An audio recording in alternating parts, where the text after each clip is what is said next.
where are you from originally? Originally, I'm from Reno, Nevada.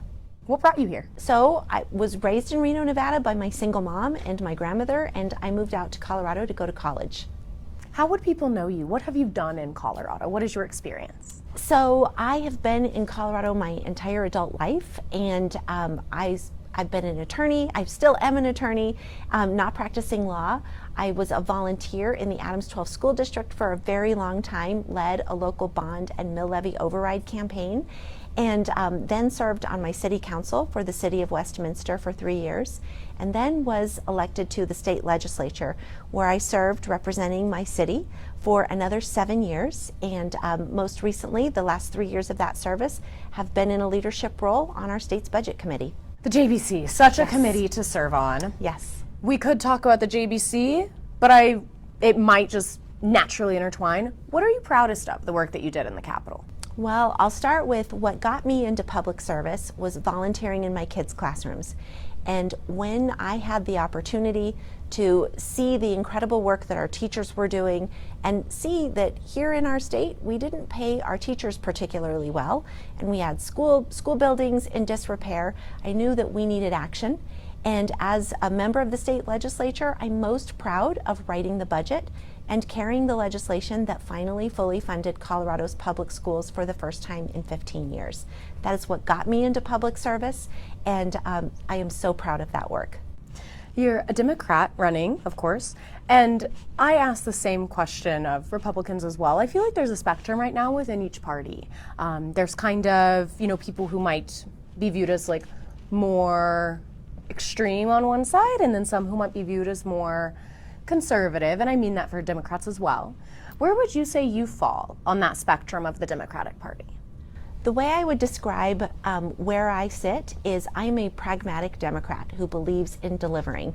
One of the best parts of my work as a member of the state legislature is I got to be on the ballot every other year, which means that I was out knocking on people's doors every other year, asking them, what do you care about?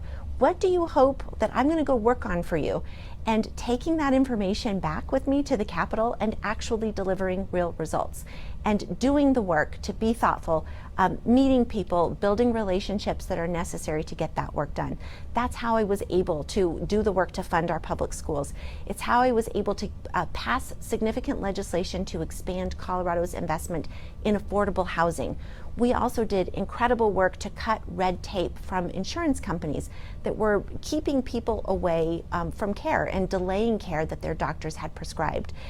That was bipartisan work even. So doing the work that's necessary, the hard work, to deliver and not just talk about it. I think no matter what political party a person comes from, we have a lot of people in politics who like to just talk about what should be done, what could be done, and what they would do.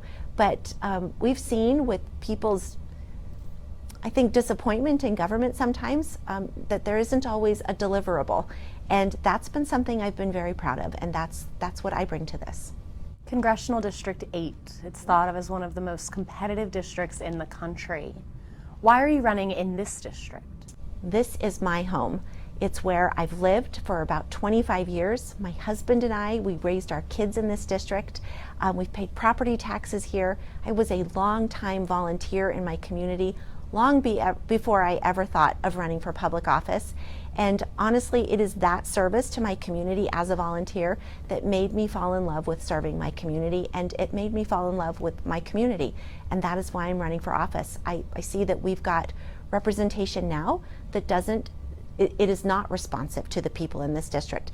That's something that I've prided myself on as a member of the state legislature and on my city council, as being someone who is open and accessible and who wants to know what you care about so I can go solve the problems and make government work as it should. That's why I'm serving. We deserve somebody who's going to do exactly that. Why is this race so important to watch? This Congressional District 8 was drawn to be a very competitive district every year, every election cycle that is. One that people expect maybe to swing back and forth between both parties in any number of elections. This seat will determine who holds the majority in Congress. And right now, Republicans have a very narrow margin of members in the U.S. House of Representatives. Colorado's 8th for Democrats is pivotal to flipping control of the U.S. House and providing more balance at a federal level, making sure that there is a meaningful check on the Trump administration, and again, as I say, providing balance. You just talked about how a lot of politics is talking about what you would do. But I am curious, if you were elected to Congress, what would you do? What would Colorado be essentially banking on you for? One of the first pieces of legislation I want to get to work on is restoring the affordable health insurance affordability tax credits. Those are tax credits that helped people when they're purchasing their health insurance on the exchange to keep those affordable and make sure families could afford to purchase their health insurance. In the absence of renewing those tax credits, all of Colorado who purchases regular health insurance, we are expecting to see an up to a 200% increase in our premium prices. So that's an affordability issue that's impacting everyone in our state. And I am hearing about it. People are so concerned in Colorado's 8th whether they're going to be able to keep their health insurance coverage. As someone who has been uninsured, I know what that means to have fear that you could be one big illness away from suffering a bankruptcy or other financial catastrophe, and that's not right. We need to be doing everything we can to make sure people have affordable coverage so that none of us are fearing that. You mentioned, the affordability tax credits, obviously. Mm-hmm. Is there anything else you were interested in highlighting that you would tackle in Congress? Yes, so I'd begin with that. That's something that needs to happen immediately. Also, reining in the president's power to tariff. People should understand that a tariff is a tax, and truly only Congress should have the power to place a tariff, not the president. So making sure that that is reined in and clarified so that we don't have a future where tariffs are being raised again that increase all of our prices. Long term though, we need healthcare reform in our country. As I mentioned earlier, too many people are concerned about being one health catastrophe away from really suffering significant financial harm to their families. And we need a public option to help bring down people's overall cost of health insurance.